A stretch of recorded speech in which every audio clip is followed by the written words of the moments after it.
नमस्कार दोस्तों, जैसा कि आप देख पा रहे हैं मैं इस समय न्यू मीडिया हाउस संपर्क कार्यालय नवाबगंज से आप सभी के बीच पत्रकार आर के निराला। और आज का जो हमारा विषय है, जिस विषय पर आज हम लोग बैठकर बात कर रहे हैं, ये काफ़ी निंदनीय विषय है। अब आप लोग सोच रहे होंगे कि ऐसा क्या है। देखिए, कहीं ना कहीं जब कोई व्यक्ति पीड़ित होता है तो फिर वहाँ से चल करके, और जब कहीं से उसको कोई आशा नहीं मिलती है, तब वो निराशा पकड़ करके सीधे मीडिया के शरण में चला जाता है। अब मीडिया के शरण में जाने का कारण ये है कि अगर पूरी बातें पीड़ित की पुलिस समझ ले या अदर विभाग समझ ले और उसे समय रहते न्याय मिल जाए, तो मुझे नहीं लगता है कि किसी को ना तो मीडिया की ज़रूरत पड़ेगी और ना उसे कानून के आगे बढ़ने की ज़रूरत पड़ेगी। कहीं ना कहीं जब पीड़ित व्यक्ति जब बीच में आता है, कहीं ना कहीं जब परेशानी बढ़ती है, तब वो आता है। अब मामला जनपद बहराइच के थाना नवाबगंज से संबंधित प्रकरण है।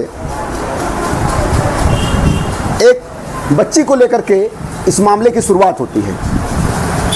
आप जान रहे होंगे, उत्तर प्रदेश के जनपद बहराइच के विकासखंड नवाबगंज अंतर्गत थाना नवाबगंज सीमा क्षेत्र के अंतर्गत एक रहीम नगर ग्राम पंचायत है, जहां से आज के लगभग 3-4 माह पूर्व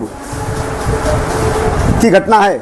सोचिएगा, गौर कीजिएगा, बिंदु को पकड़िएगा। 3/4/2026 को 3:15 पर एक FIR दर्ज होती है। 3/4/2026 को 3:15 पर FIR दर्ज होती है और उसमें 2 मुलजिम नामनेट होते हैं। उसके बाद एक मुलजिम विवेचना के आधार पर IO बढ़ा देता है या 64 में बयान के आधार पर बढ़ जाता है। यानी कुल मिलाकर उस FIR में 3 मुलजिम हो गए। समझिएगा गौर से। जब थाना नवाबगंज IO इसका बयान लेते हैं, 161 का बयान जब पुलिस लेती है, गौर कीजिएगा पॉइंट पे, यानी मुकदमे में खेल पर खेल चलता ही चला जा रहा है। पीड़ित बाउंस हो चुका है कि मैं करूं क्या, और 4 महीने तक मुलजिम की गिरफ्तारी नहीं हुई। इसका कारण क्या है? तमाम चीज़ें हैं, आप सुनिएगा। अभी पीड़ित स्वयं अपने मुंह से बताएंगे कि पूरी सच्चाई क्या है। मेरा उद्देश्य किसी को बदनाम करने का या किसी पर ब्लेम लगाने का नहीं है, लेकिन जो सच है उसे सच कहना कोई अपराध नहीं है। तो ये चीज़ें गौर कीजिएगा कि 3/4/2026 को 3:15 पर अभियोग पंजीकृत होता है।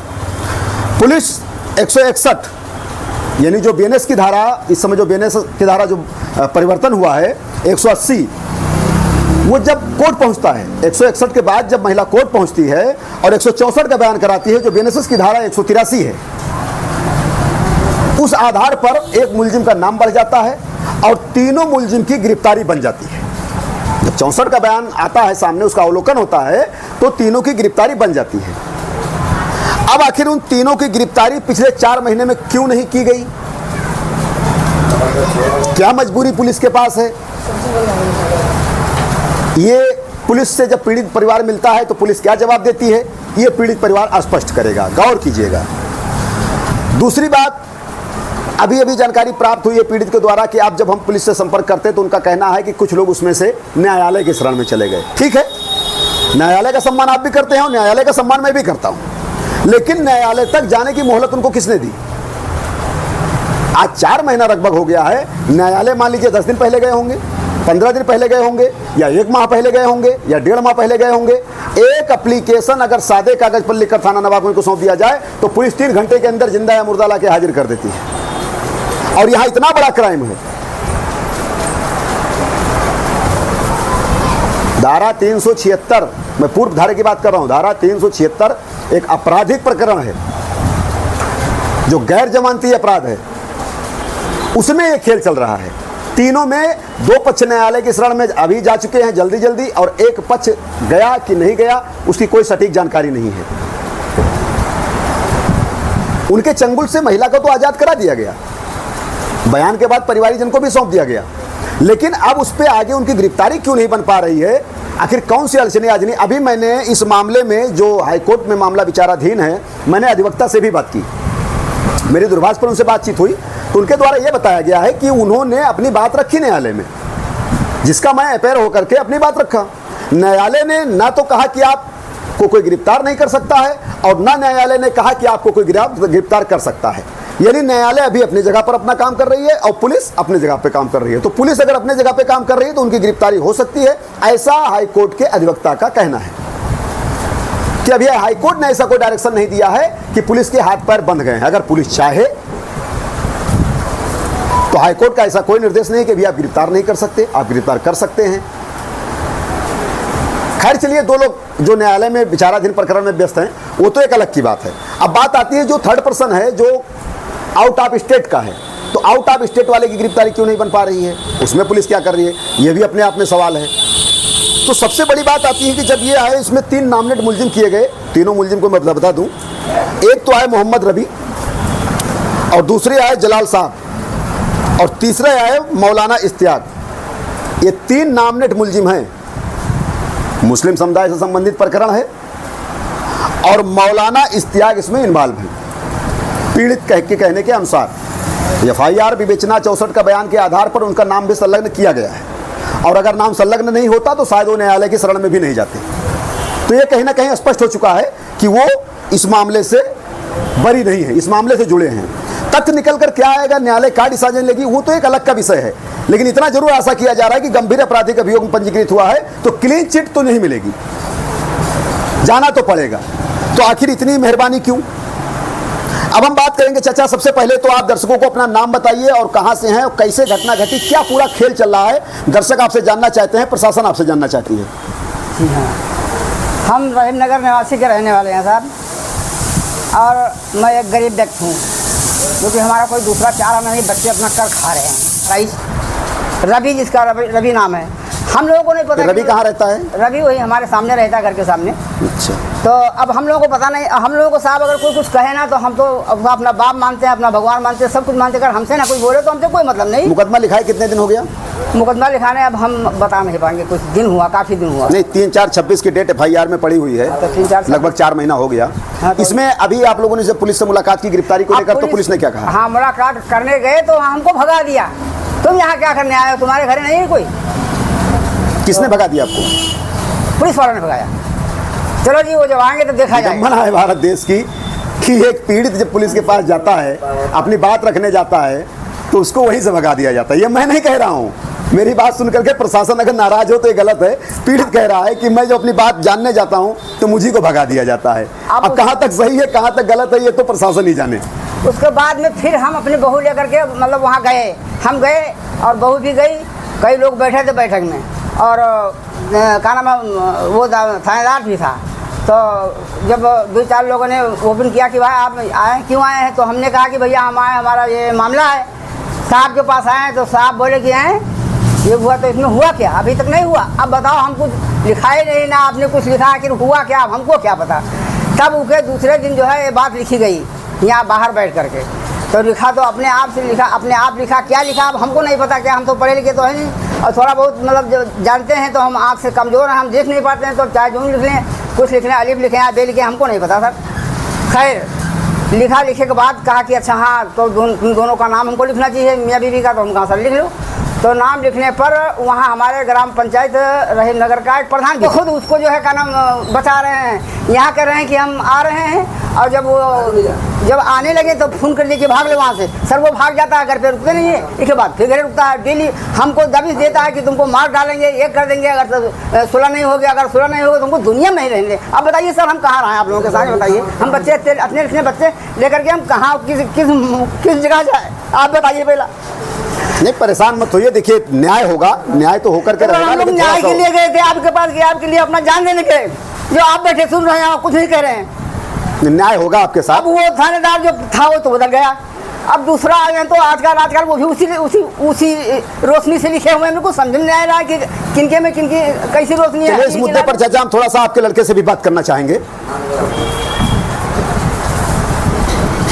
जैसे कि भी आपके पिताजी के द्वारा जो पता चला, जो आपके घर में जो घटना घटी है, जिस पर FIR पंजीकृत हुई है, इस पर हम आपसे जानना चाहेंगे कि अभी तक ये पूरा मोमेंट, हम सिर्फ 3 मुद्दों पर आपसे शॉर्टकट में बात करना चाहेंगे कि FIR दर्ज होने के बाद पुलिस ने विपक्षियों को कितना मौका दिया, गिरफ्तारी में क्या अड़चने आ रही थी, पुलिस के लिए क्या समस्या बन रही थी, और इस घटने में कौन कौन से लोग इन्वॉल्व हैं, और अभी तक आप क्या क्या कर चुके हैं, कितना आपका आर्थिक नुकसान हो चुका है।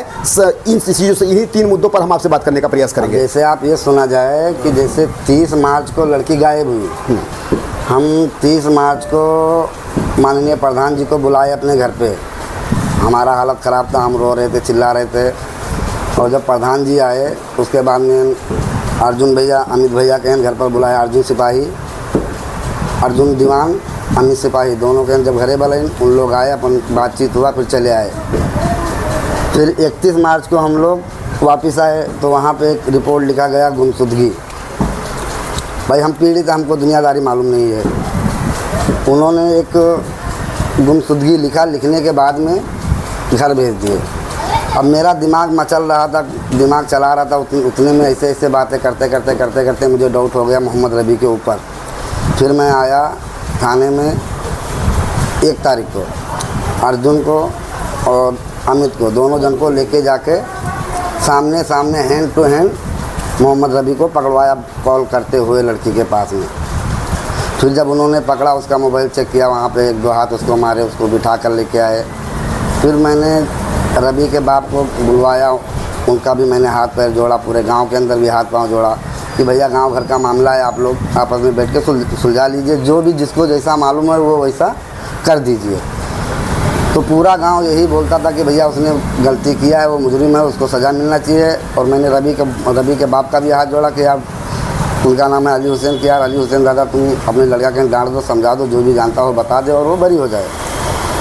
तो उन्होंने ऐसा नहीं किया, बाहर बैठ के थाने में गए नहीं। उनका 1-2 लड़का आया और वो बाहर पौवा लगा कर दुनिया भर का, ये मंत्री लो, वो लो, ये लो, सांसद लो, विधायक लो। उसके बाद में उसका जो बड़ा लड़का है उसने महाराष्ट्र से फ़ोन किया, हम लोग के सामने ही, 2-4 जन के सामने ही, उसका गवाह भी हैं उन लोग। उसने फ़ोन किया कि जितना भी पैसा लगता है पैसा हम लगाएंगे और रवि को बाहर से बाहर छुड़ा लो। तो हालांकि उन लोगों ने जो बोला वो कर दिया। रात ही रात मोहम्मद रबी को 1 तारीख को इन लोगों ने छुड़ा लिया। यानी पुलिस ने पुष्टि कर लिया कि इसकी गलती है, इसके द्वारा ही लड़की मिसिंग है और उसको तुरंत तत्काल छुड़वा भी लिया। रवि ने खुद से सामने से कबूला है और इसका गवाही पुलिस वालों ने फ़ोटो भी खींचा था, वीडियो भी बनाया था उसका। तो जब पुलिस वालों ने फ़ोटो खींचा, वीडियो बनाया, तो पुलिस वालों ने छोड़ कैसे दिया? अब वो चीज़ तो निर्भर करता है पुलिस के ऊपर ना, वो निर्भर करता है पुलिस के ऊपर।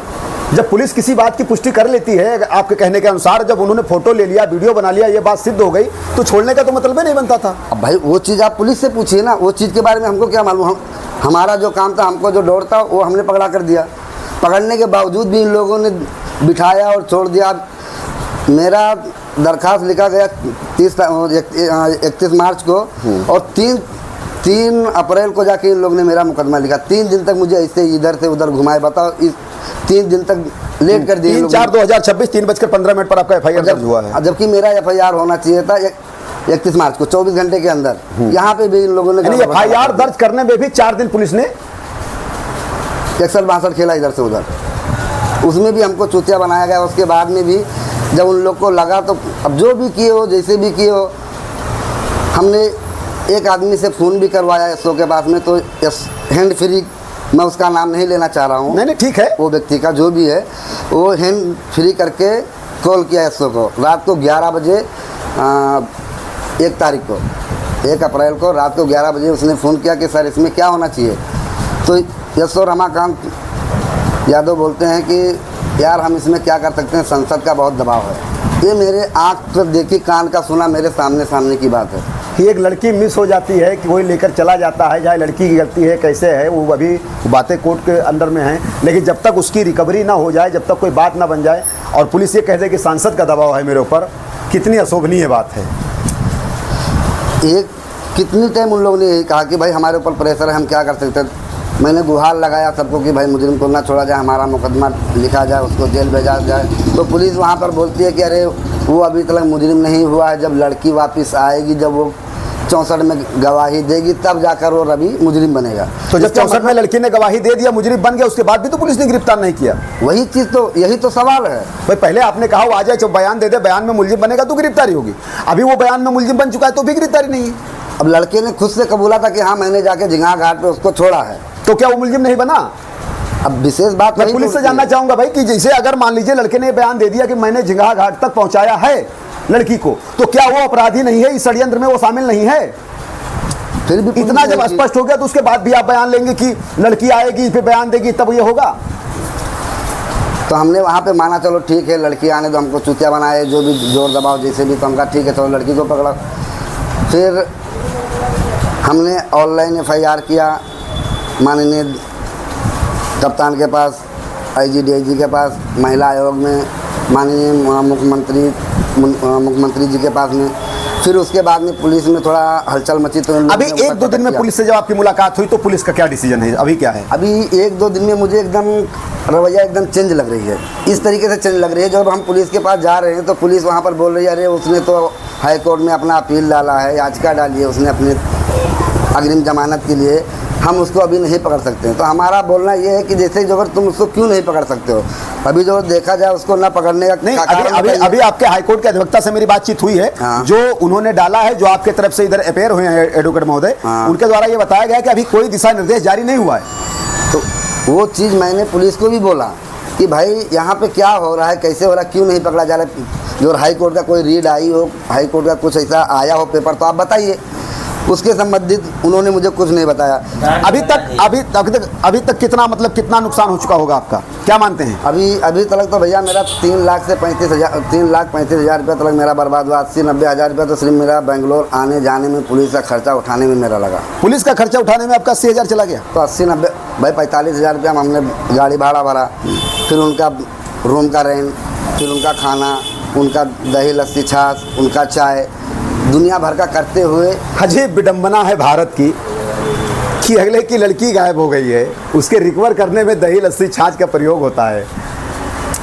क्या कहें हम, कैसे कहें, कुछ सारी बातें मैं कह नहीं पा रहा हूँ। मतलब विडंबना देखिए कि एक तरफ पीड़ित इतना परेशान है, उसके बाद भी दही लस्सी छाछ का खेल चल रहा है और अभी तक उसकी गिरफ्तारी, और एक लड़की को लाने में, उसे न्याय दिलाने में अभी गिरफ्तारी नहीं हो पाई है और 3,35,000 रुपए पीड़ित का खर्चा हो गया। अब आप एक बात बताइए कि कोई कमजोर आदमी या कोई नॉर्मल किस्म का व्यक्ति होगा और उसके साथ ये घटना भविष्य में कभी घट जाए तो क्या उसको न्याय मिल पाएगा? है उसके अंदर दम, कितनी साहस, इतनी हिम्मत करके वो न्याय पाले?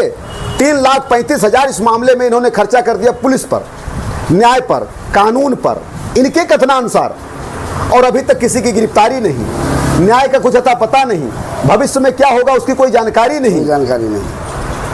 विडंबना देखिए कि धन और धर्म दोनों दांव पर है और फिर भी कोई निस्तारण नहीं। अभी क्या कहना चाहेंगे मेरे चैनल के माध्यम से, उच्च अधिकारियों से आप क्या कहना चाहेंगे? अब उच्च अधिकारियों से मेरा यही निवेदन है कि भैया हमारे साथ में गलत हुआ है, हमको न्याय चाहिए और मुजरिम को जल्द से जल्द पकड़ा जाए। पर पुलिस वालों का कोई रिस्पॉन्स है ही नहीं उनको पकड़ने के लिए, उनको कोई इंटरेस्ट ही नहीं। वो सीधा बोल देते कि वो हाई कोर्ट गया, हाई कोर्ट से जब उसका जाओ जमानत खारिज कराओ तब हम उसको अरेस्ट करेंगे। बताओ हमारी क्या औकात है कि हम उसकी जमानत खारिज करा दें? हमारी क्या औकात है? अच्छा, हाई कोर्ट कितने दिन पहले मुलजिम पहुंचे? हाई कोर्ट इन लोग पहुंचे पिछले महीने में 20 तारीख को। राउंड फिगर 1 महीना हो गया, 1-1.5 महीना हो गया होगा। 1-1.5 महीना हो गया। उससे पहले पुलिस से मेरा सवाल है कि जब FIR पंजीकृत आपकी 3/4/2026 में हो चुकी थी तो फिर गिरफ्तारी में इतना समय आपका क्यों, आप लोगों को क्यों लगाया? पहले भी आपने पकड़ा, साक्ष्य मिलने के बाद छोड़ा, ये पीड़ित का कहना है। अभी FIR दर्ज होने के बाद, सारी चीजें स्पष्ट होने के बाद आपने छोड़ दिया, ये पीड़ित का कहना है। उनको 1.5 महीने पहले वो हाईकोर्ट पे है, इससे पहले आपने गिरफ्तारी नहीं की, इतना पैसा बर्बाद हुआ, ये किसकी जिम्मेदारी है? तो इससे क्या प्रतीत होता है? मैं कुछ नहीं कह रहा हूं, इस वीडियो को देखने के बाद संबंधित अधिकारीगण या जनता कमेंट बॉक्स में बताइएगा कि इन सभी चीजों को देखने के बाद क्या प्रतीत होता है। अपनी अपनी राय जरूर दीजिएगा कमेंट बॉक्स में कि 4 महीने पहले FIR दर्ज होती है और 1.5 महीने पहले वो हाईकोर्ट गए हैं, इससे पहले 2-2.5 महीने सुरक्षित थे, तो आखिर पुलिस ने गिरफ्तार क्यों नहीं किया? और अब तो बहाना हो गया कि भाई हाईकोर्ट गए हैं, चलिए हाईकोर्ट गए हैं, भाई हाईकोर्ट का तो सभी सम्मान करते हैं, जो निर्णय आएगा देखा जाएगा, लेकिन इसके पहले की गिरफ्तारी क्यों नहीं हुई? दूसरी बात, हाईकोर्ट 2 लोग पहुंचे हैं, तीसरा व्यक्ति के बारे में भी कुछ अता पता नहीं है, उसकी गिरफ्तारी में पुलिस को क्या दिक्कत आ रही है? 4 महीना हो गया, अब कब इसकी गिरफ्तारी होगी? इसको भी मौका दिया जा रहा है क्या कि आप भी चले जाइए हाईकोर्ट? क्या प्रतीत होता है आप लोग बताइए। मैं कोई पुलिस पर कोई एलिगेशन नहीं लगा रहा हूं, ना पुलिस को मैं कुछ कह रहा हूं लेकिन आखिर कारण क्या है? मेरा बोलना भैया ये है कि कोई भी व्यक्ति, कोई भी मुजरिम, कोई भी आरोपी ऐसा ही कांड करता रहे, किसके भी साथ में खेलता रहे, मर्डर करे, रेप करे, कुछ भी करे, वो सिर्फ कोर्ट में भागता रहे, पुलिस उसको ना पकड़े। मेरा ये एक सवाल है, कोई मेरे सवाल का जवाब दे दे। नहीं भाई, अपराधी तो अपराधी होता है, उसके पर तो किसी को वो हमदर्दी नहीं है। मतलब वो करे कांड और वो जाके वहाँ पे बेल याचिका करे और घूमता रहे। कुछ भी करता रहे और बेल डालता रहे, पुलिस की कोई रिस्पॉन्स नहीं। इस मामले का विवेचक कौन है? हरिनारायण तिवारी जी। उनसे बातचीत हुई तो उनको क्या रिस्पांस है? अब उनका यही रिस्पॉन्स है कि भैया हमको कहीं मालूम पड़ेगा तो हम जाकर उसको पकड़ लेंगे। कहीं मालूम पड़ेगा तो? अब हम क्या बताएं उस पर, हम क्या कहें? कहीं बताइए। अब या फिर उल्टा हम उनको बताएं कि वो फला जगह पे रहता तो मुजरिम हमारे से बता के रहेगा कि हम फला जगह पे रह रहे हैं। हम तो फरियादी हैं। अजीब विडंबना है भारत की। न्याय पाने के लिए 3,35,000 खर्चा हो गया। इस बात को सुन करके मैं आश्चर्यचकित हूँ कि 3-3.5 लाख रुपए अगले का बर्बाद हो चुका है और अभी तक कहीं गिरफ्तारी नहीं। ये 3.5 लाख रुपए आपने कहाँ खर्चा कर दिया, हम तो समझ ही नहीं पा रहे हैं। अब 80-90 हज़ार रुपया वहाँ पे गया। अब मान कर चलो कुछ ऐसी चीज़ें हैं जो बताने के लायक की नहीं है। हम समझ रहे हैं आपका संकेत, हम समझ रहे हैं, दर्शक भी समझ रहे हैं। अब जैसे हम गोंडा गए, बहराइच गए, लखनऊ 4-5 बार गए दौड़ दौड़ कर। भाई जहाँ जहाँ जाते हैं वहाँ पैसा हमारा लगता है। पैसा ही लगता है। जहाँ जहाँ भी जाते हैं हमारा पैसा ही लगता है। सब पैसा जोड़, सब पूरा मैंने लिखित रूप पे घर पे रखा है, कितना कितना रुपया कब कहाँ खर्चा होता है। क्या लगता है इस अगर न्याय की प्रक्रिया ऐसी चलती रही तो कितने लाख तक आपका खर्चा होगा तो न्याय मिलेगा आपको? क्या लगता है आपको? अब हमारा तो सीधा यही बोलना है कि कोई भी करे और जाके कोर्ट में बैठ जाए। अब हमको तो नहीं लग रहा कि हमको न्याय मिलेगा। जब अरे भाई अभी हम परसों नरसों थाने में गए तो वहाँ पे तो एसओ साहब ने सीधा बोल दिया, जब तक हाई कोर्ट का रेट नहीं आ जाती है उसका खारिज नहीं होगा। तुम जाओ, मेरे से खुद बोल रहे, तुम जाके खारिज करा के लेकर आओ, फिर उसके बाद में हम उसको पकड़ेंगे। और जो तुम नहीं मान रहे तो जाओ, जहाँ जाना है वहाँ जाओ। अब बताओ अब हम कहाँ चले जाएँ? अरे हम तो माननीय मुख्यमंत्री योगी आदित्यनाथ जी के पास भी गए, वहाँ पे भी हमने 2-2, 3-3 बार सबमिट किया पेपर। अब इसके आगे हम कहाँ चले जाएं? या फिर हमको कोई ऐसा रास्ता दिखाया जाए जो हम वहाँ पे चले जाएं अपने न्याय के लिए। मैं अपने चैनल के माध्यम से संबंधित अधिकारियों से अपील करना चाहूँगा कि ये घोर निंदनीय विषय है कि ऐसे अपराधों में अपराधियों को बचाने के लिए लोग प्रयासरत हैं। और आप खुद सुन रहे हैं कि अगला कह रहा 3 से 3.5 लाख रुपया मेरा बर्बाद हो गया। और दूसरे संकेत ये भी दे रहे हैं कि कुछ चीज़ें कहने लायक नहीं हैं। ये बात संबंधित अधिकारी भी समझ रहे होंगे और जो दर्शक देख रहे हैं वो भी समझ रहे होंगे। कमेंट में अपनी राय प्रतिक्रिया जरूर दीजिएगा आप लोग, ठीक है। हम अपने चैनल के माध्यम से संबंधित अधिकारियों से अपील करेंगे कि मेरा आशय किसी के सम्मान को ठेस पहुंचाने का नहीं है, लेकिन एक पीड़ित के साथ अगर न्याय होने में इतना वक्त लगेगा तो पीड़ित के पास फिर समस्याएं काफ़ी गंभीर हो जाएंगी और वो कोई भी अनुचित कदम उठाने के लिए बाध्य हो जाएगा। क्योंकि इतना पैसा खर्चा करने के बाद भी उसे न्याय नहीं मिल पा रहा है, पीड़ित कहाँ तक इंतजार करेगा आपका? भैया मैंने थाने में परसों वहाँ पे दरोगा से सवाल किया, जो अपना ये भटपुरवा का जो केस था, लड़की का मैटर था, वो दरोगा वहाँ पे बैठा था। मैंने उससे एक ही सवाल किया कि दरोगा साहब आप ये बतावा जाए, आपका मैटर जो नाबालिग लड़की का था, आपने 1 से 1.5 महीने के अंदर अंदर उसका कुड़क्की करवाए, बयासी करवाए, जो भी वारंट करवाए, उसके घर पे लेके जाके पुलिस गिरफ्तारी करने के लिए उसके पास राइट्स हैं। उन्होंने वहाँ पे वो चीज़ करके तुमने दिखा दिया, तो हमारे केस में क्यों नहीं हुआ अभी तक? क्या कमियां हैं मेरे केस में? अभी आपने बताया कि सांसद तक फोन आए हैं, सांसद ने दबाव रखा है। हाँ, तो जब बताइए सांसद तक दबाव रखेंगे तब कैसे काम हो पाएगा? अब ये कहाँ तक सही है, कहाँ तक गलत है, तो भाई यशो ने खुद से बोला था। मैंने स्पीकर फोन पे मैंने खुद सुना था ये चीज़ को, फोन लगवाया था। तो अजीब विडंबना है भारत की।